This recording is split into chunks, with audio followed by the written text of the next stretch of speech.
And the key word that you mentioned at last, the commercial aspect, is really what drives us. Because there rarely will be an industry that will not be touched by data from space. You see it in telecoms, you see it in self-driving cars, you see it in agriculture, in mining. Every industry benefits from data from space. So the number of satellites that will be launched in the next couple of years and decades will be very, very large. And for this, you need to have a commercial launch operation, especially in Europe, as we don't have that yet. And that requires to really rethink how rockets are being developed and how they are being produced. Because when you look at kind of what the traditional space companies are doing, they really go at length into certifying each individual part and making sure that really all conditions for space are being met. Where on the other hand, you need to have an operation that uses existing supply chains, for example, from the manufacturing industry, from the automotive industry, and brings those manufacturing and process technology over to the space industry, and makes also parts that are used in these industries available for the space industry, so that you can manufacture a rocket engine like a car engine is being manufactured today, that will massively increase productivity, massively drive down costs, and thus make a commercial space operation feasible, and thus enable all those industries that I've mentioned that will benefit from data in space. What does Europe need to do to compete more on the global scale, on a global scale when it comes to space? In other words, is the landscape set up for you to be able to do that and produce in the way you just described, or does Europe need to make some changes? I think both is true. First of all, the industry is set up for new entrants because there will be that huge demand for satellite launches. Launching a satellite will become more or less a commodity, so you need to be a very, very efficient operator. And that's where the regulatory framework is so important for us.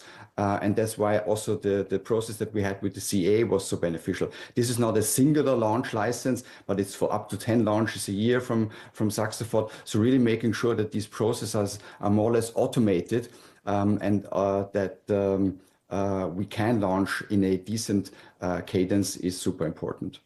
Stefan, let me ask you the obvious question. As you're talking about the opportunities for space within Europe, how on earth do you compete with the US and Jeff Bezos, who's got very deep pockets?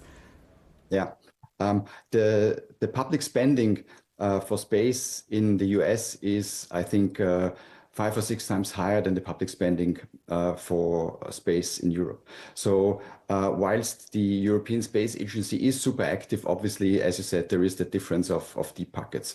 And how we can compete from our perspective comes down to 3 elements. First of all, nobody wants a monopoly.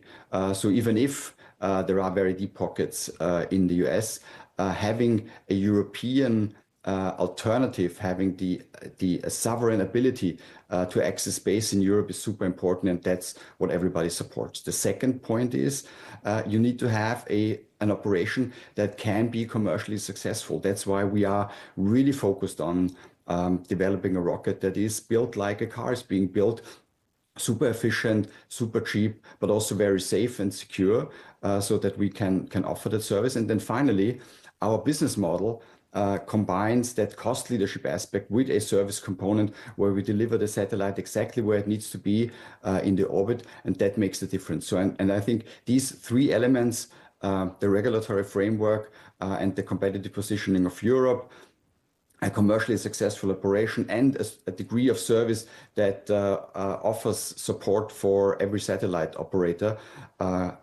are the foundation for us to be successful despite the deep pockets of the US. So when should we be marking our calendar? As you've done it, you've got the official first license to launch from the Shetlands here in the UK. When can we expect that first launch? Yeah, we are racing towards the 3rd quarter, and are very much looking forward to launching from Saxaford in the 3rd quarter.